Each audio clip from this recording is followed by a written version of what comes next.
Selamat sore teman-teman, terutama yang di California dan sekitarnya, dan selamat malam yang di East Coast. Eh, Selamat pagi yang di Indonesia dan selamat pagi Romo. Hari ini kita sudah masuk ke sesi 5, itu ritual devosi dan habitus iman. Seperti biasa, kita akan buka, Romo akan buka dengan doa, pengajaran sekitar 30 menit, kemudian sharing, dan Romo akan tutup dengan doa dan berkat. Waktu kita sekitar 1 jam, karena tema besar kita 9 sesi sangat berkaitan dari awal. Aku ulang sedikit supaya untuk teman-teman mengingat kembali. Kita lihat dari judul tema besar itu liturgi dan iman yang hidup ya. Jadi buat aku menggarisbawahi dengan pertanyaan supaya lebih masuk begitu. Jadi dengan judul tema aja kita bisa bertanya, apakah iman kita hidup? Atau masih belum? Atau sudah? Atau kadang-kadang ya, kadang-kadang tidak. Juga dari sesi-sesi sebelumnya kita belajar Ekaristi itu tidak berhenti hanya di dalam misa atau liturgi itu sendiri. Kita harus ingat bahwa di akhir misa adalah open-ended dan kita diutus. Pertanyaannya adalah apakah kita membawa Ekaristi dalam keseharian kita? Dan kita juga belajar kasih akan menjadi kasih kalau terbagi. Mari kita tanya juga diri kita sendiri, apakah kita telah membagi hidup kita, kasih kita kepada teman-teman kita semua dan saudara-saudara kita. Kita juga belajar struktur Ekaristi itu berupa sabda dan syukur. Dan kita belajar bahwa syukur itu bukan hanya lagu dan doa, tapi juga komitmen. Apakah kita telah bersyukur? Berarti apakah kita komit hidup kita menjadi seperti Yesus? Kemudian belum lama sesi ketiga kita belajar kalender liturgi yang kita mengerti itu adalah kalender kehidupan Yesus yang berpuncak pada Paskah. Pertanyaannya, apa kita mau memulai kalender kehidupan kita sendiri, membawa kalender liturgi ke dalam kalender kehidupan kita? Minggu lalu kita belajar ritual Ekaristi membentuk visi dan misi hidup kita. Pertanyaannya, betulkah visi dan misi hidup kita itu berakar dan berkembang sejalan dan berasal dari Ekaristi? Mungkin yang lainnya yang penting adalah banyak ya. Ini material dari Romo banyak dan dalam sekali. Yang saya garis bawahi adalah ritual Pekan Suci. Kebetulan kita juga ada di dalam masa Prapaskah. Soon kita akan masuk ke Pekan Suci. Itu adalah habitus iman tentang tubuh manusia, di mana tubuh kita dipersiapkan, diarahkan menuju ke gerbang Yerusalem. Tubuh kita adalah tubuh yang disucikan oleh tubuh Yesus lewat Ekaristi. Tubuh kita adalah sarana untuk menuntaskan misi kasih dalam hidup kita, dan tubuh kita harusnya ya akan mengalami hidup baru dalam persatuan kita dengan tubuh Kristus yang bangkit di dalam komunitas gereja. Itu setiap summary dari minggu lalu itu bisa dipertanyakan ke diri kita masing-masing. Apakah kita siap menuju gerbang Yerusalem, dan seterusnya. Baik, waktu kita tidak lama. Romo, silahkan membuka. Terima kasih, Romo. Mari kita siapkan hati kita. Dalam nama Bapa dan Putra dan Roh Kudus. Amin. Allah Bapa yang Maha Kuasa dan Maha Rahim, terima kasih karena sudah mempersatukan hati kami melewati ambang waktu dan tempat. Engkau membiarkan kami berkumpul sebagai satu komunitas iman. Semoga apa yang akan kami sharingkan bersama di tempat ini di waktu ini membuat iman kami semakin mampu menemukan kebangkitan kasih-Mu, khususnya di masa Prapaskah ini, masa di mana kami ingin membetulkan hati kami, mempersiapkan hati kami, menyambut kebangkitan Engkau sendiri, mengalahkan berbagai macam kegelapan, kematian, budaya-budaya kekerasan yang masih merajalela di dunia kami. Kemuliaan kepada Bapa dan Putra dan Roh Kudus, seperti pada permulaan, sekarang, selalu, dan sepanjang segala abad. Amin. Dalam nama Bapa dan Putra dan Roh Kudus. Amin. Terima kasih, Marta, atas recapnya, rangkumannya.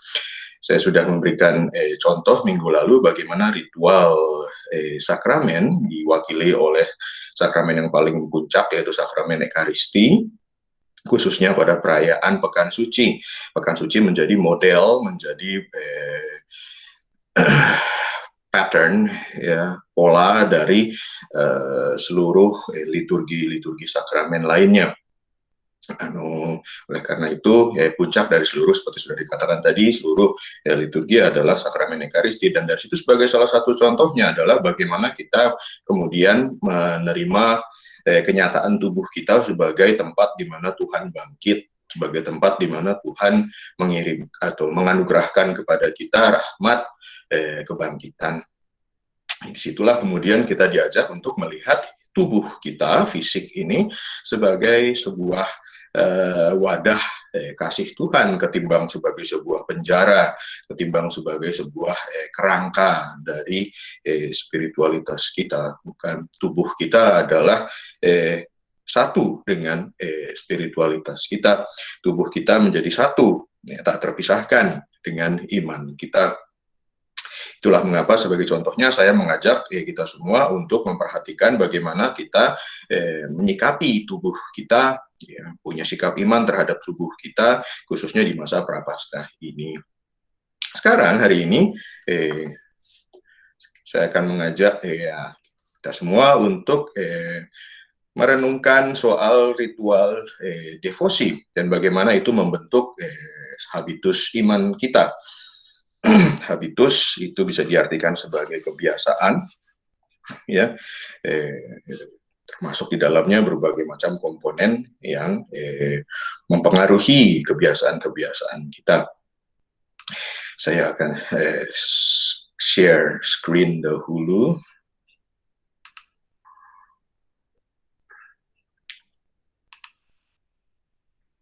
Come and cue you.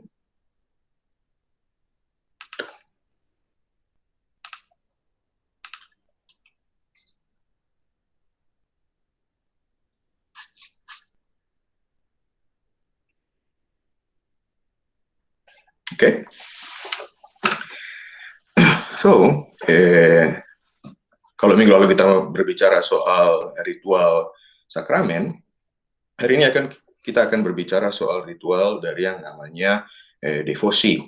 Sebelum kita masuk ke soal ritual devosi itu sendiri, salah satu contohnya hari ini saya akan memakai bentuk devosi ziarah. Ya. Tapi sebelumnya mari kita pahami hubungan antara ritual sakramen dan ritual devosi. Berangkat dari dokumen Konsili Vatikan kedua, ya, tentang liturgi, dokumen yang pertama kali dikeluarkan sewaktu Konsili Vatikan kedua adalah dokumen liturgi, tentang liturgi. Judulnya Sacrosanctum Concilium, liturgi, berbicara tentang liturgi kudus. Di nomor 59 di sana dibicarakan soal hakikat sakramen. Perkenankan saya membacakan. Sakramen-sakramen dimaksudkan untuk menguduskan manusia, membangun tubuh Kristus, dan akhirnya mempersembahkan ibadat kepada Allah. Tetapi sebagai tanda sakramen juga dimaksudkan untuk mendidik. Sakramen tidak hanya mengandaikan iman, melainkan juga memupuk, meneguhkan, dan mengungkapkannya dengan kata-kata dan benda. Maka juga disebut sebagai sakramen iman. Memang sakramen memperolehkan rahmat, tetapi perayaan sakramen itu sendiri juga dengan amat baik menyiapkan kaum beriman untuk menerima rahmat itu yang membuahkan hasil nyata, untuk menyembah Allah secara benar, dan untuk mengamalkan cinta kasih. Maka dari itu sangat pentinglah bahwa umat beriman dengan mudah memahami arti lambang-lambang sakramen, dan dengan sepenuh hati sering menerima sakramen-sakramen yang diadakan untuk memupuk hidup Kristiani. Itu hakikat sakramen sebagaimana dirumuskan di dalam Sacrosanctum Concilium nomor paragraf 59. Ya. Lalu berikutnya soal sakramentali. Ya. Mungkin beberapa dari kita juga sudah pernah mendengar kata ini, sakramentali. Sakramentali, apa itu artinya? Selain itu, saya bacakan ya, nomor 60, Bunda Gereja Kudus telah mengadakan sakramentali, yakni tanda-tanda suci yang memiliki kemiripan dengan sakramen-sakramen. Sakramentali itu menandakan karunia-karunia, terutama yang bersifat rohani, dan yang diperoleh berkat doa permohonan gereja. Melalui sakramentali itu, hati manusia disiapkan untuk menerima buah utama sakramen-sakramen, dan pelbagai situasi hidup disucikan. Jadi sakramentali itu sifatnya mendukung sakramen, mempersiapkan manusia, hati manusia untuk menerima buah utama sakramen. Dibedakan antara sakramen dan sakramentali. Maka misalnya kalau kita mengadakan rosario, benda rosario itu sendiri disebut sebagai sakramentali. Liturginya kemudian disebut sebagai liturgi devosi, ya, tata upacara devosi, bukan disebut sebagai liturgi. Yang disebut sebagai liturgi, sebagaimana sudah kita bicarakan di pertemuan awal, adalah yang berkaitan dengan 7 sakramen. Ya. Ritual sakramentali seringkali kita kenal dengan nama ritual devosi. Ya, ada berbagai macam ritual devosi. Ya, nanti akan saya perkenalkan beberapa. Jadi, mohon dibedakan antara sakramen dan sakramentali. Ya. Berbagai macam lambang dalam kehidupan kita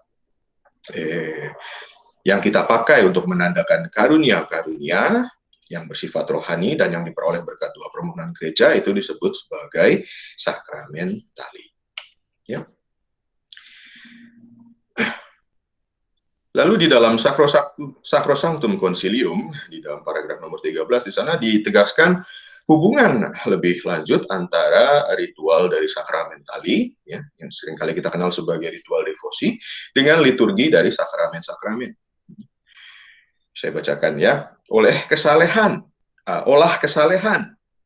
Ini terjemahan untuk kata devosi dalam bahasa Indonesia. Terjemahan mungkin sudah, saya nggak tahu edisi yang terbaru apakah masih dipakai seperti ini atau langsung dipakai kata devosi. Tapi terjemahan di tahun 1990, dokumen Konsili Vatikan kedua di tahun itu menerjemahkan kata devosi dengan kata olah kesalehan.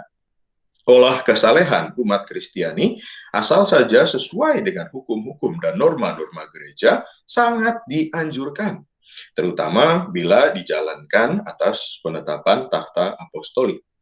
Begitu pula, olah kesalehan yang khas bagi gereja-gereja setempat memiliki makna istimewa bila dilakukan atas penetapan para uskup menurut adat kebiasaan atau buku-buku yang telah disahkan.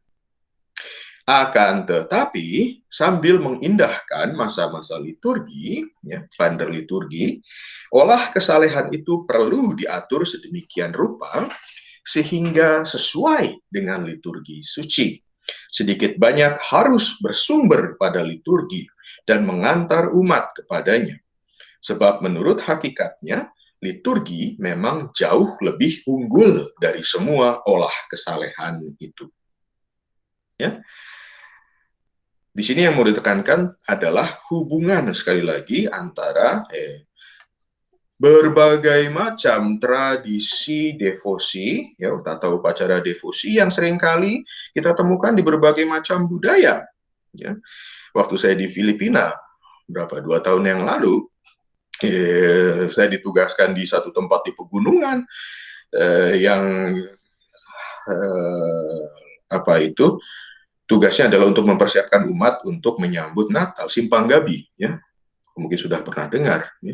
Ada tradisi Simpang Gabi di Filipina, seminggu sebelum Natal, bangun tiap pagi jam 3:30 untuk misa di pegunungan sana, masih gelap, dan merayakan misa dengan umat lokal setempat untuk mempersiapkan mereka, mengantar mereka masuk ke perayaan Natal.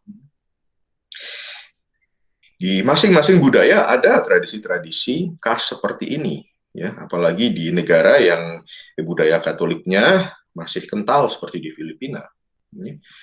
Ada budaya devosi lain, ya, budaya Guadalupe. Mungkin kalau kita pergi ke Meksiko, di sana juga ada tradisi devosi yang sangat kuat. Ya. Tapi semua itu tidak boleh melampaui, tidak boleh melampaui liturgi.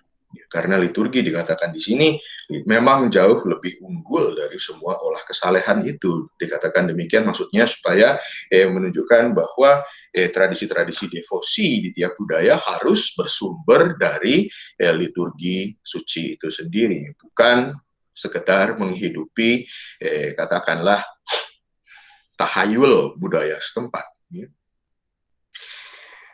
Supaya budaya setempat dengan berbagai macam spiritualitasnya tidak jatuh ke dalam superstitious, tahayul. Itulah salah satu bahaya dari devosi. Nanti akan saya jelaskan lagi. Lalu apa sih sebetulnya? Maka kita bisa bertanya sekarang, apa sih sebetulnya devosi itu? Ya, olah kesalehan. Itu apa sih artinya? Kita bisa melihat dari 5 karakteristik devosi. Ya. Secara teologis, devosi dikatakan punya 5 karakter ini. Bahwa mereka punya struktur khusus di dalam upacara mereka yang bentuknya tidak terlepaskan dari sebuah doa. Ya. Ini adalah struktur dasar dari devosi. Ya. Tidak terlepaskan dari doa. Ya. Maka bukan pemimpinnya hanya trans, ya, ngoceh sendirian, seolah-olah sang pemimpin ritual yang punya hak dan punya kemampuan sendiri untuk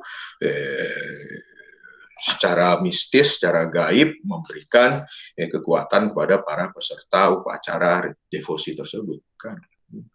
Doa dari komunitas, doa dari para peserta tetap menjadi dasar utama dari ritual devosi.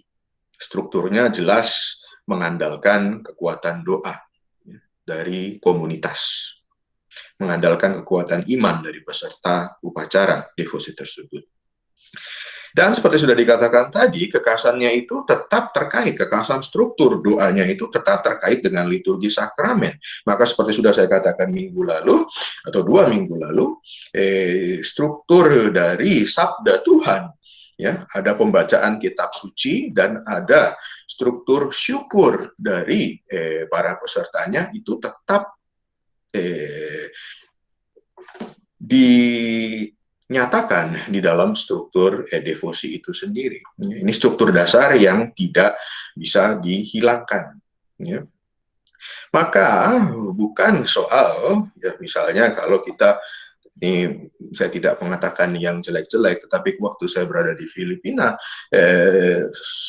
devosi terhadap jalan salib Yesus, ya, itu bisa sangat dinyatakan dengan bentuk yang sangat-sangat ekstrim, ya, sampai meniru apa yang dilakukan oleh Yesus lebih dari 2000 tahun yang lalu, sampai membuat diri berdarah-darah, benar-benar memakukan diri kita pada salib.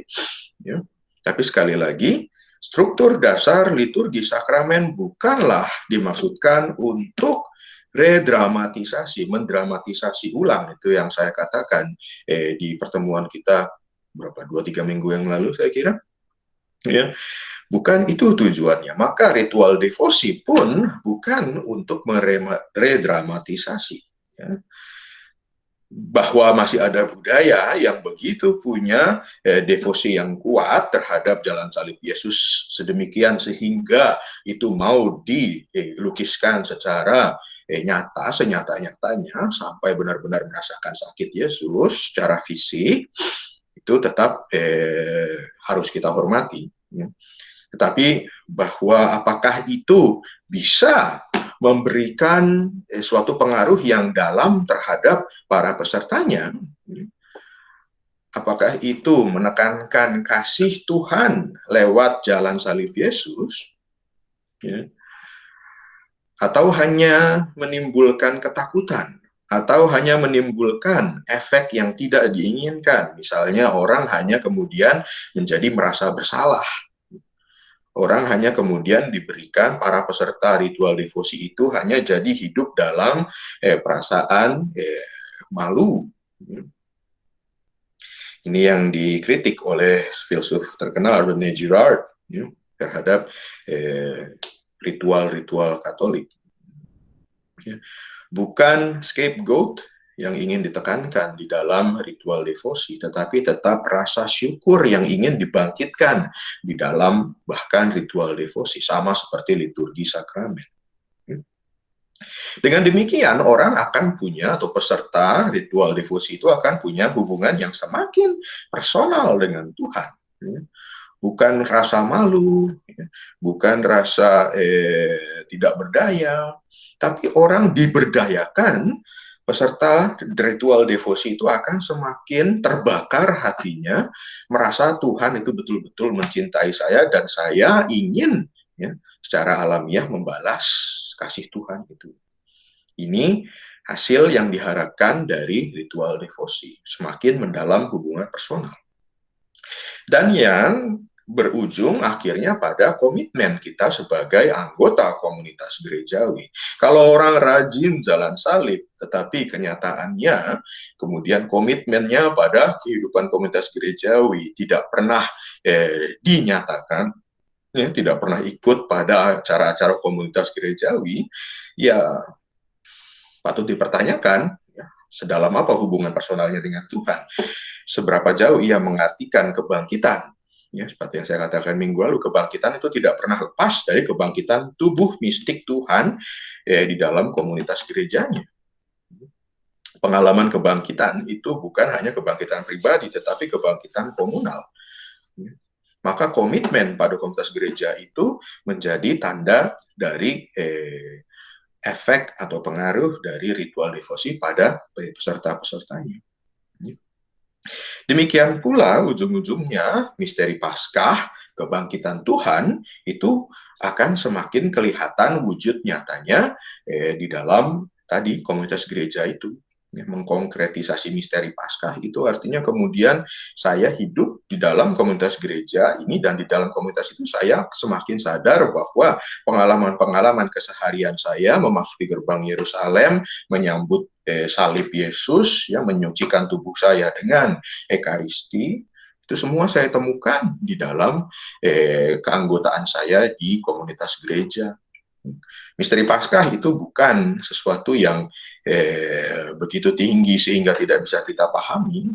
Konkretisasinya justru kita temukan sewaktu kita berjalan bersama sebagai anggota komunitas gereja Katolik yang kadang-kadang sulit untuk kita pahami. Tuhan, kalau Engkau membangkitkan kami semua di dalam komunitas ini, kenapa masih ada orang itu yang sulit saya pahami tingkah lakunya? Tapi itulah wujud konkretisasi misteri Paskah. Sama seperti para murid gereja perdana, yang kerap kali juga di dalam perjalanan mereka sebagai gereja perdana, gereja awal saat itu, penuh dengan bentrokan. Petrus dan Paulus pernah bentrok.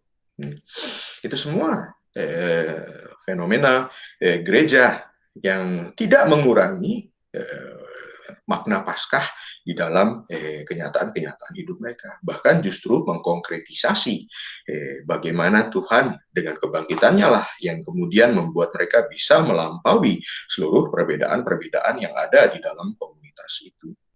Yang seringkali membuat kita nggak betah tinggal di dalam satu komunitas gerejawi itu kan sebetulnya ini pertentangan antara anggota-anggota. Tapi justru di situ kita sebetulnya bisa menemukan, bisa going beyond, ya, bisa membuat iman kita melompat, ya, bangkit sebagai sebuah iman yang nyata, bukan iman yang meninabobokan, bukan iman yang kosmetik sifatnya di dalam keanggotaan kita sebagai anggota gereja. Demikian definisi devosi. Ya. Maka devosi yang otentik, olah kesalehan yang otentik, itu bisa dilihat dalam 3 kriteria. Ya. Satu, itu selalu ada dasarnya pada kitab suci, teologi, dan doktrin gereja. Ya, selalu ada dasarnya. Lalu yang kedua, punya daya tarik yang menghidupkan kesadaran iman dan imajinasi umat untuk semakin menuju ke Tuhan.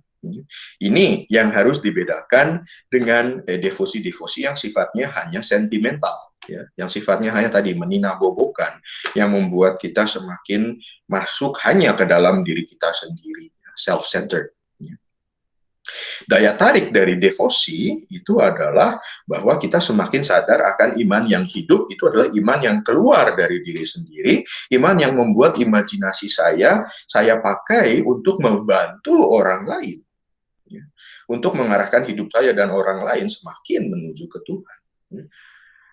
Maka dengan demikian, kriteria berikutnya adalah umat akan semakin terbimbing untuk masuk ke dalam hidup rohani yang lebih mendalam. Hidup rohani yang lebih mendalam itu jangan salah, bukan hidup rohani yang eksklusif, tapi hidup rohani yang semakin konkret.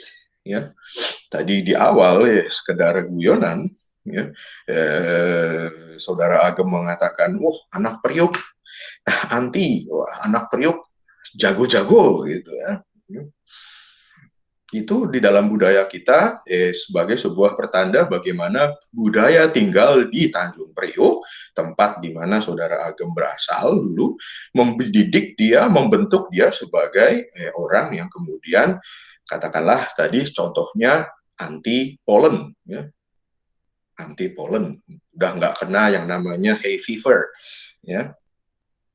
Itu sebagai sebuah perbandingan saya kira bisa kita pakai di sini. Semakin kita masuk ke dalam hidup rohani yang lebih mendalam, semakin kita akan bisa menangkis, semakin kita akan bisa punya tameng antibodi terhadap berbagai macam serangan-serangan dari dunia sekitar kita, serangan yang ingin merelativisasi seluruh kehidupan iman kita. Kita diminta untuk berdialog tentu saja dengan berbagai macam isme-isme atau paham-paham yang ada di sekitar kita, paham-paham sekular yang mempertanyakan iman kita. Kita harus berdialog dengan berani. Tapi kita juga tidak ingin kalah dengan paham-paham itu. Kita justru ingin menerima kebenaran yang mungkin mereka tawarkan, tapi di sisi lain kita juga ingin menawarkan kebenaran iman kita sendiri. Itu 3 kriteria devosi yang otentik dan valid. Maka ini yang bisa kita pakai sebagai ukuran Injil hari Senin hari ini. Besok saudara-saudari sekalian yang ada di Amerika akan membaca Injil soal ukuran, tolok ukur yang kita pakai pada orang lain. Tolak ukur yang kita bisa pakai untuk mengukur devosi yang otentik adalah 3 kriteria tadi. Dan demikian kita bisa mengatakan yang mana devosi yang bahaya. Ada devosi yang berbahaya. Kalau itu hanya menjadi ekspresi yang kosong, tidak menjadi jembatan iman dan keseharian. Nah, seperti tadi, kalau kita mau menjalani jalan salib dengan begitu sungguh, ya, dengan begitu serius, bahkan sampai membuat luka-luka di dalam hidup kita, ya, kalau itu benar-benar membuat kita kasih di dalam hati kita hidup, ya, maka itu bukanlah ekspresi kosong.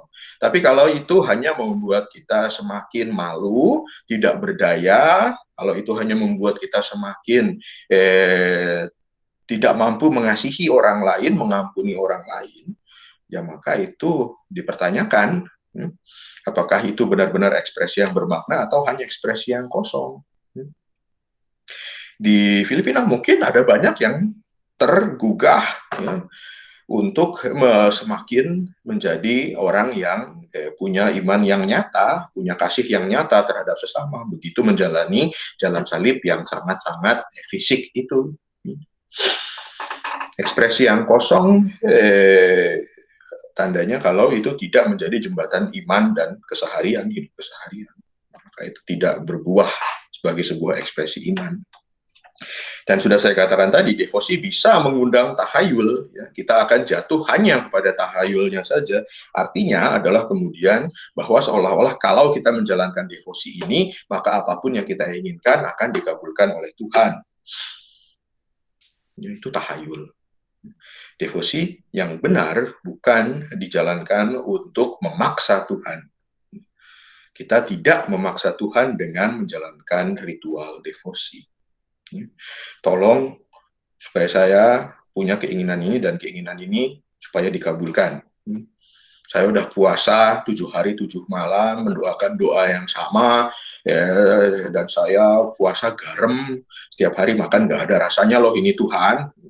Misalnya ngomong seperti itu kepada Tuhan, itu semua bisa berbahaya jatuh kepada devosi yang berhenti pada tahayul, superstitious. Dan yang paling parah kalau itu kemudian membawa perpecahan ke dalam tubuh komunitas gereja, ini yang sering terjadi. Oh, kami anggota grup ini. Oh, kami anggota grup itu. Ayo, siapa yang lebih kuat? Grup kami seringkali kedengaran orang-orang yang punya devosi, keinginannya dikabulkan. Situ punya enggak? Kalau udah mulai membentuk perpecahan dalam tubuh komunitas gereja, itu tanda bahwa devosi itu adalah devosi yang tidak sehat. Ya. Bahwa ada banyak karisma di dalam gereja, bahwa ada banyak grup di dalam gereja yang berusaha menghidupkan karisma itu, berbeda-beda itu adalah pertanda yang baik. Tapi bahwa mereka kemudian diminta untuk saling mendialogkan karisma-karisma yang berbeda itu satu sama lain tanpa mengundang perselisihan, tanpa mengundang perpecahan. Itulah yang seharusnya, yang ideal yang terjadi di dalam gereja kita yang punya banyak karisma. Bukan kemudian bentrokan, bukan kemudian mengatakan saya yang paling benar, saya yang paling kuat, devosi kami yang paling benar, romo kami yang paling benar, itu yang paling parah sebetulnya. Kelompok kami bekengannya, bekengan itu bahasa Indonesia, supporter utamanya adalah Romo itu punya karisma, misalnya ya, misalnya. Itu bisa menjadi atau membawa perpecahan dalam tubuh komunitas. Nah, berikutnya ada banyak contoh devosi ya, yang mengalir dari satu hati yang sama, mengalirkan karisma-karisma yang berbeda. Ya, yang paling sering dan sudah selayaknya kita lakukan adalah ibadah harian. Ibadah harian bukan hanya milik para imam biarawan-biarawati, ibadah harian juga dilaksanakan oleh para umat. Sehari 5 kali, sama seperti teman-teman kita dari agama Islam. Ya. Begitu rajinnya mereka mengadakan ibadah harian. Maka kita juga sebetulnya diminta oleh gereja menjalankan ibadah harian ini. Apalagi zaman sekarang ya, di Bapak Ibu sekalian hidup dengan teknologi yang begitu canggih ya, dari HP yang masih flip phone sampai ke HP yang layarnya bisa digulung-gulung gitu, atau bisa dilebarkan gitu. Sekarang udah semakin canggih teknologinya saya kira, tapi di balik kecanggihan itu ada sebetulnya ya tawaran untuk menghidupkan iman kita, untuk mendoakan brevir ibadah harian lewat perangkat elektronik kita. Jangan terbuai oleh hanya kecanggihannya, tetapi bahwa di balik kecanggihan itu kita bisa menemukan Tuhan. Saya kira itulah ya, tantangan dari seluruh perangkat elektronik kita. Mereka bisa membawa kita untuk menghidupi ritual devosi dalam bentuk ibadah harian, ya, atau rosario, atau jalan salib, atau novena. Ya. Untuk adorasi sakramen Maha Kudus memang harus datang ke gereja, ya, membawa diri ke gereja untuk melewatkan waktu di depan sakramen Maha Kudus, hening di hadapan sakramen Maha Kudus.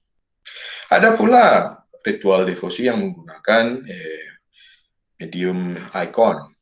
Ya, ini sangat terkenal di ritus-ritus gereja ortodoks. Ya, berdoa dengan ikon, masuk ke dalam misteri lewat perantaraan mereka yang terlukiskan di ikon itu. Bukan otak yang mau diarah, pemahaman yang mau diarah lewat ritual devosi ikon.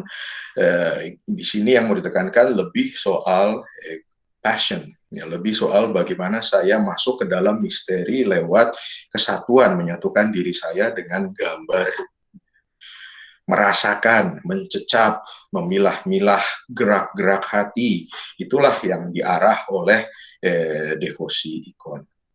Ya, bukan pemahamannya sendiri. Justru karena kita tidak bisa memahami, justru karena kita mengakui keterbatasan kemampuan pemahaman kita, maka tradisi ikon itu dipakai, ya, dimulai dipakai. Dan ada banyak contoh-contoh devosi lainnya. Sebagai satu contoh devosi yang bisa kita pakai sebagai penguat, ya, habitus hidup kita, habitus iman dalam kehidupan kita. Saya ingin memperkenalkan devosi ziarah. Ya, mungkin banyak dari kita juga yang sudah menjalankan ini. Saya kira sudah banyak ziarah ke berbagai tempat. Ya. Ritual devosi seringkali dikenal dengan nama paraliturgi, yang sama seperti medik dan paramedik. Ya. Liturgi dengan paraliturgi itu juga sebuah kesinambungan yang seringkali dipakai. Waktu di Filipina kata ini juga sangat-sangat hidup karena mereka punya banyak paraliturgi. Ya. Bukan liturgi yang sesungguhnya, tetapi ritual yang mendukung liturgi sakramen itu sendiri, itu yang mau diacu oleh kata ini sebetulnya. Ada berbagai macam debat mengenai penggunaan kata paraliturgi di antara para teolog, tetapi ya saya kira kita bisa punya keseragaman di dalam pemahaman soal apa yang mau dimaksud dengan paraliturgi yang dari tadi sudah saya katakan dengan ritual devosi, itulah yang sebetulnya mau diartikan di sini dengan kata paraliturgi. Tujuannya adalah dari ritual devosi adalah untuk menemukan iman yang hidup di dalam kenyataan harian. Kalau seperti sudah saya katakan dalam acara kita 2 minggu yang lalu, liturgi Ekaristi punya keterbatasan. Ya, dalam 1 jam saja kita tidak mungkin untuk membiarkan hidup kita berbicara atau didialogkan dengan misteri kebangkitan Tuhan, misalnya di Ekaristi. Maka ritual-ritual devosi sebagai sebuah paraliturgi membantu kita untuk mendialogkan kenyataan hidup kita dengan kenyataan iman yang sudah kita terima di Ekaristi. Kita bawa pulang kenyataan iman itu dan kita dialogkan itu dengan kenyataan harian kita lewat ritual devosi. Disitulah kita bisa menemukan hubungan antara yang transenden dan yang imanen, yang ilahi dengan yang sekular.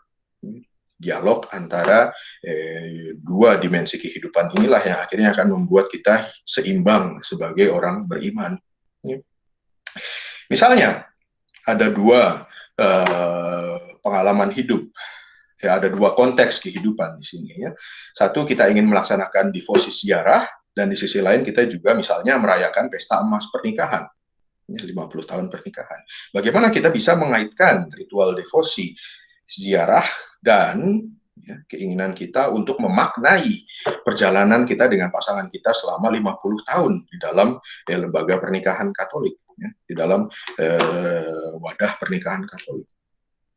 Ziarah adalah sebuah bentuk devosi yang punya makna teologisnya sendiri. Ya.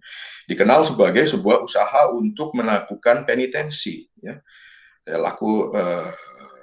Untuk katakanlah membayar dosa-dosa kita. Ya.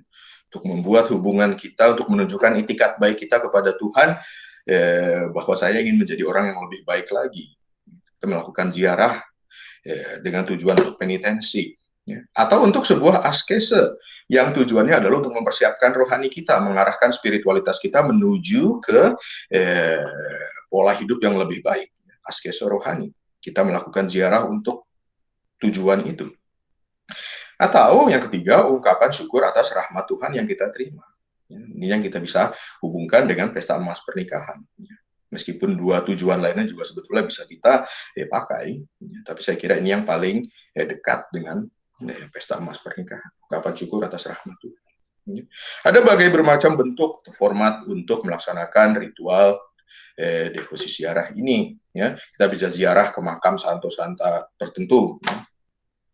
Ya, ada banyak cara. Kita bisa ziarah ke gua, ya, Maria tertentu di daerah tertentu. Maafkan saya tidak bisa memberikan contoh konkretnya di sini karena itu nanti akan jadi semacam advertisement untuk menghindari advertisement ke tempat ziarah tertentu, maka saya generalisasi saja ke ziarah ke makam misalnya. Ya. Tapi yang paling penting sebetulnya di sini adalah mengaitkan makna ziarah tadi itu secara resmi yang diakui oleh Gereja Katolik, ya, ke tempat-tempat ziarah dengan ziarah batin kita sendiri. Kita seringkali pergi ke ziarah ke tempat yang sudah dinyatakan resmi oleh Gereja Katolik, ya, tapi kita lupa soal ziarah ke kehidupan kita sendiri. Maka kalau tadi ada pesta emas pernikahan, kita bisa juga melaksanakan tanda kutip ziarah ke tempat dari sejak kita dibesarkan sampai ke tempat pernikahan. Atau ziarah batin kita atau ziarah fisik kita bahkan dari tempat kita menikah sampai ke rumah anak-anak kita yang sekarang. Jarang dipikirkan bentuk ziarah yang seperti ini ya, sebagai sebuah ungkapan pesta emas pernikahan. Kita bisa melakukan kedua-duanya.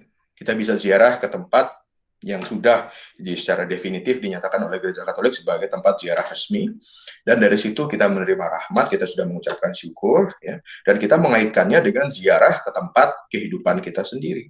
Ya. Entah itu ditaruh di awal atau ditaruh di akhir, ya silahkan, itu bisa disesuaikan dengan kondisi masing-masing, ya. Tidak bisa dipaksakan saya kira. Kondisi masing-masing pasangan, kondisi masing-masing keluarga. Tapi yang penting adalah bahwa supaya ziarah yang kita lakukan ke tempat-tempat ziarah yang sudah diresmikan oleh gereja itu terkait dengan ziarah kehidupan kita sendiri. Itu yang paling penting saya kira.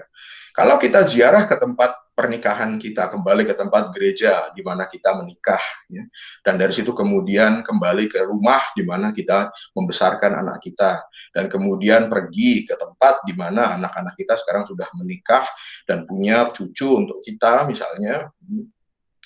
Itu semua adalah usaha untuk menyucikan ya, rahmat yang sudah kita terima dari tempat ziarah yang resmi. Sekarang kita bawa ke tempat-tempat di mana kita mengalami Tuhan yang hadir di dalam keluarga kita. Ziarah batin ke tempat atau ziarah fisik ke tempat di mana kita menikah, di mana kita membesarkan, berkeluarga, itu adalah usaha kita untuk menyucikan seluruh sejarah hidup kita.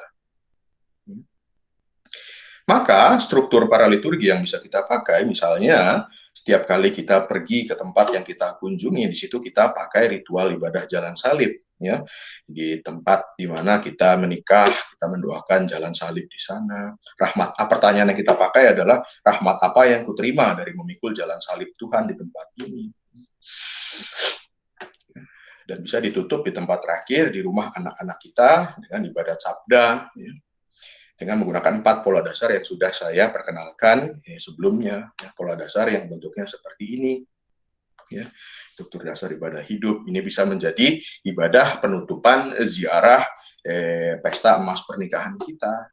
Mengapa kita melakukan ziarah ini? Sekali lagi kita refleksi, kita udah benar-benar pergi ke ziarah ke tempat di mana gereja menyatakan sebagai tempat resmi. Lalu kita mengaitkan itu dengan ziarah kehidupan kita sendiri. Ya. Mengapa kita melakukan? Ada apa? Rahmat apa yang saya terima? Lalu kita baca kitab suci dan kita temukan sabda Allah di mana Tuhan mengasihi kita lewat salib. Ya. Lalu kita merefleksikan kembali pengalaman pergi ke tempat ziarah resmi dan pergi ke tempat ziarah hidup kita. Apa jawaban kita akan kasih Tuhan lewat salib hidup yang kita jalani selama ini? Dan terakhir kita diutus, kita mengalami perutusan. Apa aktualisasi syukur kita? Misalnya lewat hubungan kita dengan anak-anak kita, dengan cucu-cucu kita. Apa aktualisasi syukur kita setelah menerima rahmat Tuhan lewat 50 tahun menikah? Ya. sebagai pasangan Katolik misalnya, ya, menikah sudah di dalam gereja Katolik. Apa aktualisasi syukur kita? Ini 4 skema dasar yang bisa kita pakai sebagai penutupan dari ziarah resmi dan ziarah hidup. Ya. Seringkali kita hanya berhenti di ziarah resmi, tapi kita lupa mengaitkannya dengan ziarah hidup. Maka lewat kesempatan ini saya ingin mengundang saudara-saudara sekalian untuk membuat sebuah sinkronisasi antara tradisi devosi ziarah yang seringkali kita lakukan ke berbagai macam tempat, dan juga sinkronisasinya dengan ziarah kehidupan kita, misalnya dalam konteks pesta emas pernikahan. Oke, saya kira saya ingin berhenti di sini. Ya, lalu kita bisa sharing soal ya bagaimana sekali lagi saya bukan meletakkan diri saya di sini, memposisikan diri saya di sini sebagai hakim. Ya. Saya bukan hakim yang akan mengatakan, oh Bapak sudah menjalankan yang baik, atau Ibu sudah menjalankan tradisi yang baik, bukan. Ya. Ada banyak situasi kehidupan kita yang sangat khas, ya, yang tidak bisa dilewatkan begitu saja, dan tidak bisa membuat kita mengatakan, aduh, saya jadi orang Katolik yang jelek karena belum melakukan apa yang Romo Firman katakan tadi, bukan. Tujuan saya memperkenalkan ritual devosi dan habitus iman ini adalah untuk membuat kita mencari celah-celah kehidupan, ya. Bukan menilai, ya, bukan menjudge, tapi untuk membuka kesempatan. Ya. Apa yang belum saya lakukan, oke. Kalau belum ada, oke. Tidak apa-apa, nggak salah itu. Ya. Dan apa yang sudah saya lakukan itu bisa kita jadikan dasar. Ini sebagai bahan untuk refleksi kita bersama. Ya. Maka jangan khawatir, saya di sini bukan sebagai seorang hakim, saya tidak akan menghakimi pola-pola atau habitus iman saudara-saudari sekalian. Saya justru berharap sharing dari kita semua bisa semakin memperkaya kita satu sama lain. Ya. Saya punya pengalaman, Romo, pesta emas pernikahan saya laksanakan seperti ini, dan saya merasa begini. Rahmat yang saya terima waktu itu seperti ini. Nah, kalau ada yang bisa sharing seperti itu, akan sangat membantu kita semua. Dan kalau ada yang bisa sharing juga dengan secara, sudah dimulai saya kira dari 2 minggu yang lalu, belum sempurna tapi saya sudah mulai seperti ini, itu juga bagus. Tidak ada salah benarnya. Yang ada sekarang adalah usaha kita untuk saling membangun komunitas iman dengan menggunakan atau memaksimalkan berbagai macam bentuk ritual yang kita miliki di tempat kita masing-masing. Yang di Singapura saya kira pasti punya ritual devosi yang khas di sana. Di Jepang juga punya ritual devosi yang sangat khas Jepang. Di Amerika saya kira apalagi juga punya pengaruh Amerika Latin yang sangat kuat ya, di sana. Oke, cukup ocehan dari saya. Silahkan kalau ada sharing iman yang menghidupkan kita semua. Terima kasih. Terima kasih Romo. Banyak belajar. Teman-teman, kita sudah dengar undangan dari Romo untuk sharing. Kita akan men-sharingkan pengalaman kita. Ini benar-benar kehidupan sehari-hari seperti yang Romo bilang ya. Buat saya sendiri, Romo,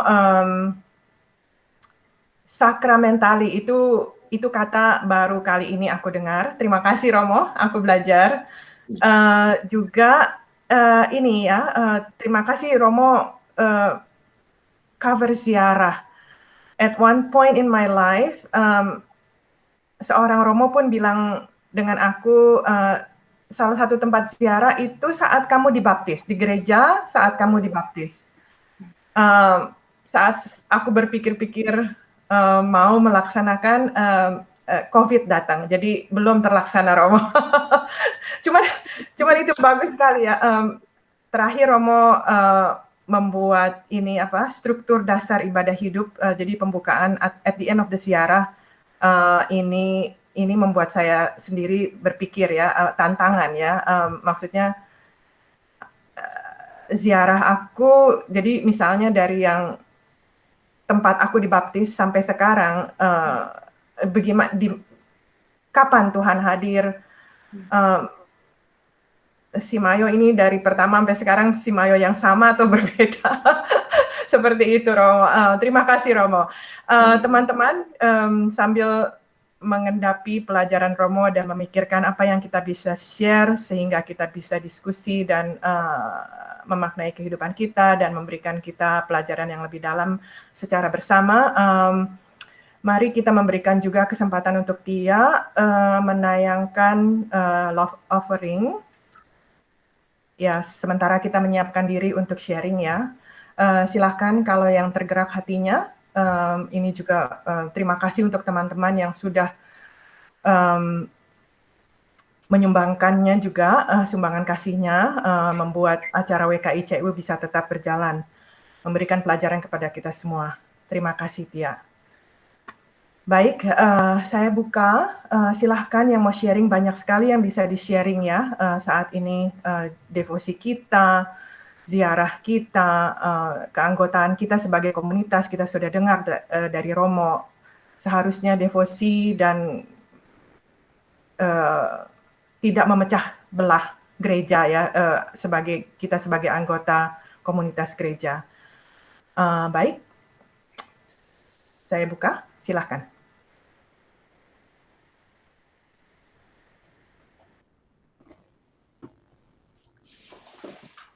Ya, saya Romo Agem. Ya, hidup orang Priok. Ya. Ya, Romo. Terima kasih sekali bahwa tadi penjelasan saya dijelaskan tentang liturgi dan devosi begitu loh. Saya melihat bahwa Siaran ke Priok berikutnya. Ya, jangan lari ke sini, jauh kejauhan dari devosi. Oke, sorry. Yes. Ya, jadi saya begitu melihat penjelasan Romo mengenai bahwa devosi itu satu jalan yang bisa dilakukan untuk pendekatan, lebih mendekatkan diri kepada Tuhan, tapi tetap intinya adalah yang terpenting adalah liturgi gitu. Dan saya melihat bahwa banyak hal yang bisa saya dapatkan dari devosi. Misalnya saya merasa lebih dekat, lebih bisa devosi itu seperti sebuah oase baru untuk saya dalam menyegarkan keimanan saya, begitu Romo. Karena memang saya mengerti tentang liturgi apa, tapi itu seperti liturgi itu seperti saya melihat sebagai sebuah seremoni. Dan tadi Romo juga bilang bahwa liturgi itu ada keterbatasan kan, begitu loh. Dan mungkin keterbatasan itu bisa dipenuhi melalui devosi. Nah, yang saya tanya Romo, sebetulnya bukan bertanya, yang saya agak bingung dengan ini bahwa pada akhirnya ketika saya melihat bahwa devosi itu sebuah oase baru, yang bisa mendekatkan saya dengan Tuhan, dengan segala ekspresi saya, dengan segala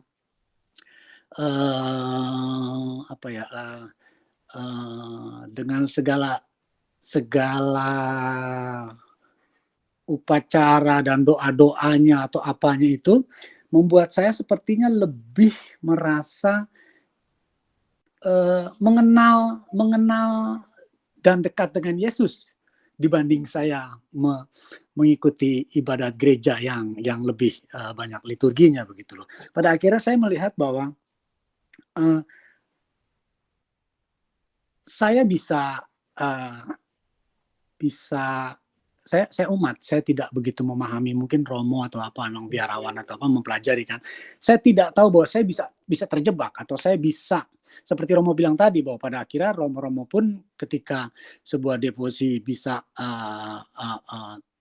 untuk menurut Romo ini melenceng, tapi juga Romo tidak bisa berbuat apa-apa seperti yang tadi orang Filipina itu di Simbang Gabi, dia bisa memaku tangannya sendiri, melukai diri sendiri. Romo juga tadi katakan bahwa Romo tidak bisa buat apapun kan. Gitu. Nah, lain Simbang Gabi itu untuk menyambut Natal. Yang luka sendiri itu jalan salib. Oke, jalan salib itu orang bisa ya itu kan mungkin karena devosi atau apa sampai mereka bisa bangun pagi.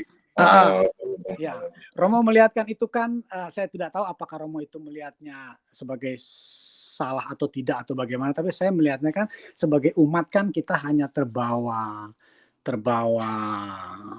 perasaan kita, terbawa keimanan kita, terbawa rasa di dalam devosi itu. Nah, apakah gereja sendiri, Romo, itu mempunyai aturan-aturan terhadap para romo-romo atau para biarawan itu untuk lebih mengarahkan atau lebih mengedukasi para biarawan itu dalam memberikan devosi ke kita umat? Karena kan saya hanya lihat ini, saya merasa waduh, saya lebih dekat dengan Yesus, lebih apa. Makanya saya sampai bisa jadi saya akan berpikir bahwa inilah yang benar gitu loh. Kalau jadi Katolik harus begini. Kalau kamu nggak begini ya kamu bukan Katolik. Terus ya saya juga bisa merasa bahwa ini yang benar, kamu tidak benar. Pada akhirnya terjadi perpecahan. Saya tidak melihat sebetulnya hanya terjadi itu lebih kepada perpecahan, tapi saya melihat bahwa saya menemukan sebuah oase baru yang saya anggap bahwa inilah Katolik harus begini. Kenapa kamu nggak begini? Kalau kamu nggak begini, kamu akhirnya jadi begitu saya melihat. Nah, kita sebagai umat atau kan tidak tahu sesungguhnya harus ada yang mengarahkan, yaitu para biarawan biarawati itu yang saya katakan tadi. Apakah ada dari gereja sendiri memberikan supaya para romo-romo atau biarawati itu mengedukasi umat gitu loh, Romo, untuk pada tetap jalurnya gitu, Romo. Terima kasih. Sama-sama, bagus sekali pertanyaannya. Ya memang hati-hati, kita harus hati-hati, benar. Ya jangan ujung-ujungnya kemudian kita bilang jihad gitu kan. Gereja Katolik gitu, jihad untuk gereja Katolik, kami yang paling benar gitu. Itu malah ujung-ujungnya jadi fundamentalisme, jadi ya terorisme agama sendiri gitu ya. Itu sebagai satu contoh saja, kalau ditanyakan apakah ada peraturan, di Jepang ada satu kelompok yang ini saya juga sama seperti tadi tidak mengatakan ini salah atau benar ya, dan bahwa efeknya seringkali secara sosial antropologis memang berdampak atau berimbas ke tadi yang saya bilang sebagai kata sentimental, yang kamu bilang sebagai sebuah perasaan, kok membuat perasaan saya enak, membuat perasaan saya nyaman sebagai orang Katolik, itu sebagai sesuatu yang tak terhindarkan, ya, itu benar. Ya. Ada satu kelompok di sini yang masih menggunakan misa dalam bahasa Latin, ya. Misa Ekaristi itu dalam bahasa Latin, dan semua kemudian devosi-devosi dilaksanakan dalam bahasa Latin. Ya. Mereka berkumpul dan mereka merayakan misa karena bahasa Latin itu misa Konsili Vatikan kedua, misa Trente, ya, masih Konsili Trente.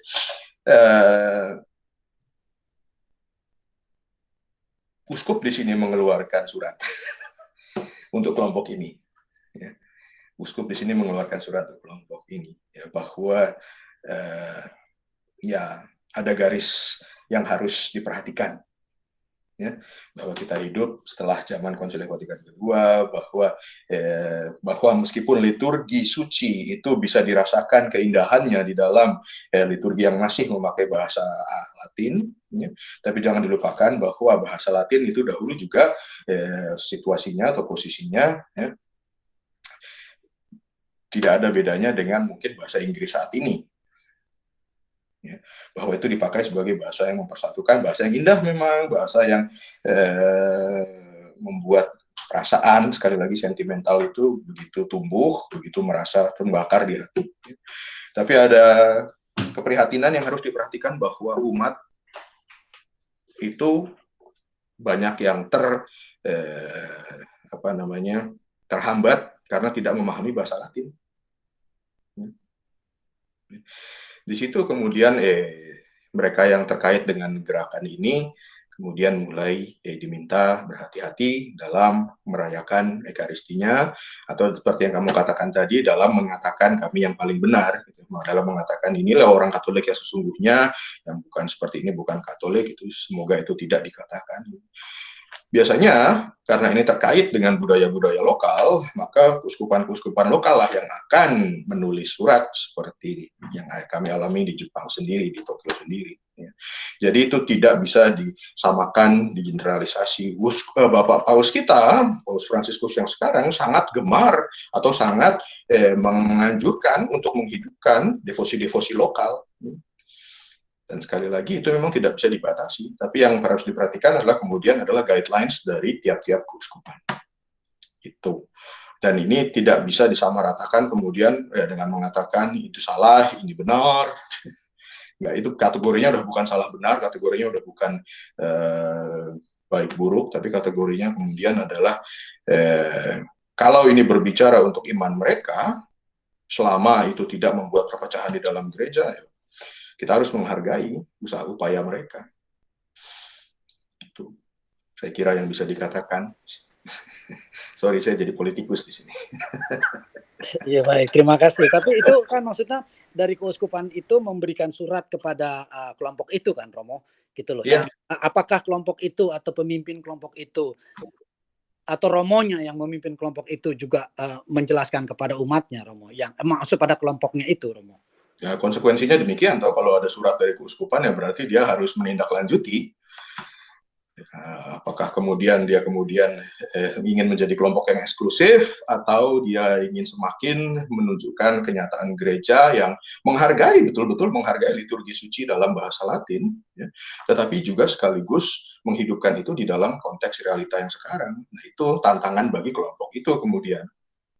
Ya, apakah mereka mau membuka diri atau justru semakin mengisolasi diri? Itu yang kemudian tidak bisa saya jawab karena itu berkaitan dengan kelompok yang bersangkutan. Saya sendiri tidak termasuk dalam kelompok itu, sayangnya. Baik, Romo, terima kasih. Sama-sama. Oke, terima kasih Agam. Silakan yang lain, tolong ini lebih berupa sharing, bukan diskusi ilmiah, dan agak singkat ya, karena waktu Romo yang singkat. Bisa ditulis di teks atau raise your hand. Sekarang saat ini aku melihat Pak Susilo yang udah raise hand. Silakan Pak Susilo.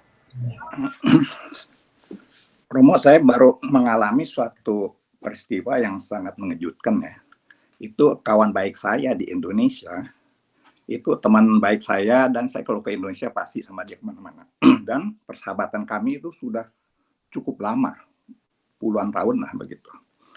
Yang mengagetkan saya, sebelum kejadian ini terjadi, kurang lebih sebulan yang lalu, dia mengundang saya untuk menghadiri pernikahan emas mereka pada bulan April tahun depan.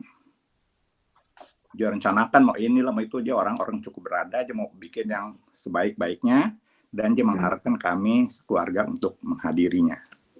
Tetapi tiba-tiba kira-kira 10 hari yang lalu, 2 minggu yang lalu lah kurang lebih, dia tiba-tiba meninggal dunia. Meninggalnya juga bukan karena COVID atau sakit, tapi Toto dia lagi makan, Toto kolaps, dibawa ke rumah sakit, kadang-kadang dia sadar, kadang-kadang dia pingsan, sampai keesokan harinya waktu dibangunkan pagi-pagi sudah lewat. Nah, jadi harapan dia bahwa akan ada, bahwa yang tadi Romo kaitkan dengan perjalanan hidup seseorang itu, dia 50 tahun perkawinan, itu yang dia anggap sebagai sesuatu yang sangat exciting gitu, tiba-tiba sirna gitu. Tiba-tiba. Jadi kalau menurut saya, apakah bisa, yang saya mau tanya Romo, apakah bisa itu perjalanan hidup seseorang itu emang dilahirkan bisa dari awal, tapi akhirnya itu nggak menentu. Ya. Mau kawin perak, mau kawin emas, kawin apa, dan sebagainya. Bisa juga di tengah jalan terputus. Maka saya rasa perjalanan hidup seorang itu mungkin ya, kalau menurut saya itu dari lahir sampai kematian. Kematian yang tidak terduga. Bukan dari lahir sampai dia mau pesta emas, pesta apa. Nah, tapi bedanya begini, kalau pesta emas kan jadi dengan senang gitu, toh. Senang, mau pesta, mau begini-begini dengan penuh harapan. Tapi kalau kematian menurut saya itu lebih realistik daripada kawin emas. Lebih realistik daripada kawin perak atau diamond dan sebagainya. Nah, saya mau tanya sama Romo, apakah perjalanan hidup seorang itu lebih baik awalnya sama diakhiri dengan pada saat dia meninggal dunia daripada mengharapkan misalnya kawin emas atau kawin perak? Ya, secara singkat saja Pak, ya, realitanya kita hanya bisa mengapresiasi, menghargai kehidupan kita sekali lagi dari pelajaran pertama itu dalam konteks liminal dalam konteks transisi. Setiap kali kita mengalami transisi ke tahap berikutnya, itu yang kita hargai. Saya sudah maju, saya sudah maju, saya sudah maju, saya semakin maju, dan itu kita kilas balik dan kita melihat bagaimana pertumbuhan saya selama melintasi satu ambang batas ke ambang batas lainnya. Sayangnya kalau kita sudah meninggal, kita tidak bisa akan mengapresiasi itu lagi karena kita sudah keluar ya dari kategori waktu dan ruang. Maka yang bisa kita lakukan adalah mengapresiasi sedikit demi sedikit setiap kali kita maju dari satu transisi ke transisi lainnya, dari satu tahap ke tahap lainnya. Maka salah satu contoh yang saya pakai tadi adalah apresiasi kehidupan setelah 50 tahun perkawinan misalnya. Tentu saja bagi orang pasangan yang ditinggal, misalnya seperti contoh teman Bapak tadi, my condolence by the way, sang pasangan yang ditinggalkan bisa tetap merayakan 50 tahun perkawinan mereka, justru sambil tetap merayakan Mionichi, berapa puluh harinya setelah dia meninggal misalnya gitu ya, atau berapa tahunnya setelah dia meninggal nanti.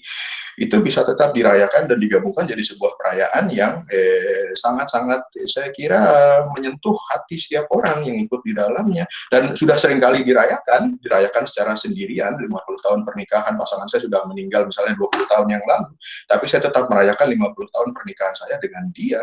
Ada yang merayakan seperti itu. Maka meskipun bagi orang yang sudah meninggal pernikahan mereka sudah diangkat ke level yang berikutnya di surga sana, bagi orang yang masih hidup di dunia, saya pasti tetap menikah dengan pasangan saya karena dia disatukan oleh Tuhan dengan kehidupan saya. Meskipun dari sudut hukum gereja ya tidak ada keharusan bagi pasangan yang sudah menikah dan kemudian salah satunya meninggal untuk mempertahankan pernikahan itu. Dia bisa tetap menikah dengan orang yang lain misalnya ya. Tapi ada orang yang tetap mempertahankan cintanya yang murni. Cinta saya yang murni adalah kepada pasangan saya sudah meninggal itu. Saya tidak mau menikah dengan orang lain lagi. Ada itu ya, dan dia dengan demikian tetap merayakan 50 tahunnya, membuat kita semua terenyuh betapa indahnya kasih sejati gitu ya. Maka saya kali lagi menjawab pertanyaan Bapak, semoga menjawab pertanyaan Bapak, kita tidak bisa mengatakan kapan akhirnya, dan kita tidak bisa mengatakan saya hanya mau mengapresiasi hidup saya kalau nanti sudah sampai terakhir, karena kita nggak tahu kapan terakhirnya. Sama seperti pengalaman teman Bapak tadi, itu akan datang dengan tiba-tiba. Yang bisa kita lakukan adalah mengapresiasi sedikit demi sedikit. Salah satu contohnya yaitu tadi pengalaman pernikahan 50 tahun emas ya pernikahan, atau ada banyak pengalaman lainnya. Misalnya pengalaman punya cucu ya, cucu yang keberapa ya, itu juga bisa jadi salah satu tolok ukur, salah satu batu, saya ingin ngomong batu sandungan, batu tojakan ya, batu pijakan untuk merayakan apresiasi peralihan dari satu tahap hidup ke hidup lain. Begitu saya kira. Makasih Romo. Sama-sama Pak Susilo, salam saya untuk teman Bapak.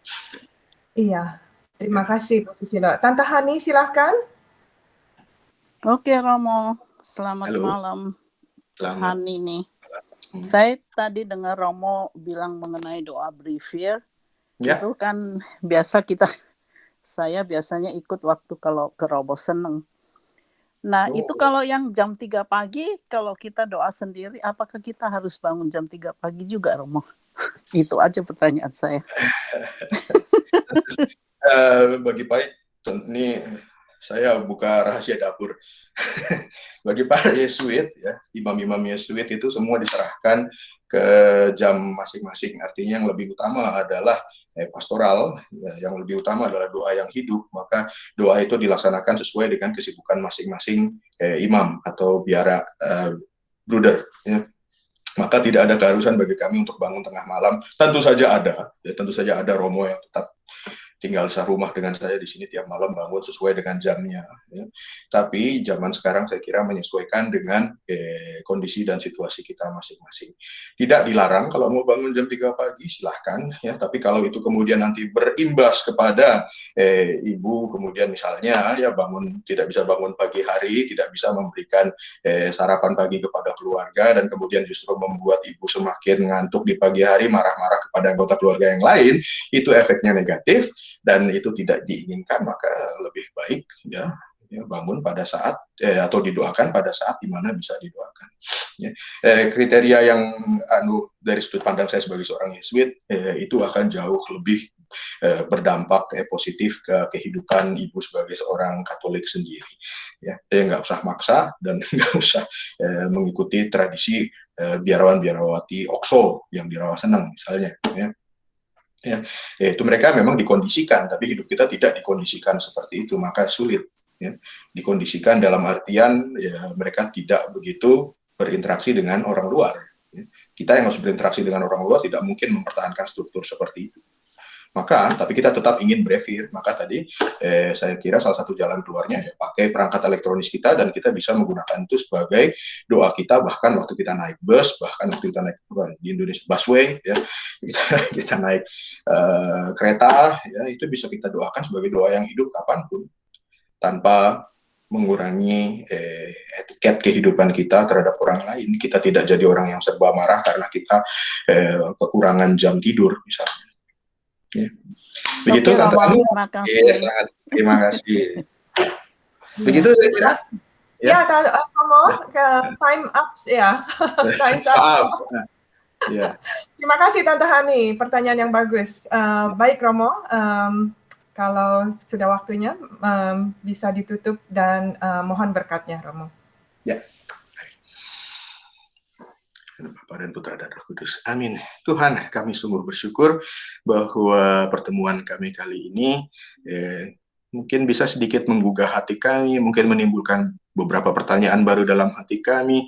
Tapi satu hal yang bisa kami syukurkan adalah bahwa Engkau membuat kami mengingat kembali tempat-tempat dalam kehidupan kami, saat-saat dalam kehidupan kami di mana kami bisa melakukan ziarah hidup, napak tilas hidup kami. Biarkanlah itu membuat kami semakin yakin akan rahmat-Mu dalam kehidupan kami, ya Tuhan. Biarkanlah itu membuat kami semakin yakin akan kenyataan kasih-Mu dalam hidup kami. Tuhan beserta kita, sekarang dan selama-lamanya. Allah yang Maha Kuasa menganugerahkan rahmat-Nya kepada kita semua, dalam nama Bapa dan Putra dan Roh Kudus. Amin. Terima kasih Romo. Terima kasih Romo. Terima kasih Romo. Terima kasih Romo. Bye. Bye. Thank you Romo.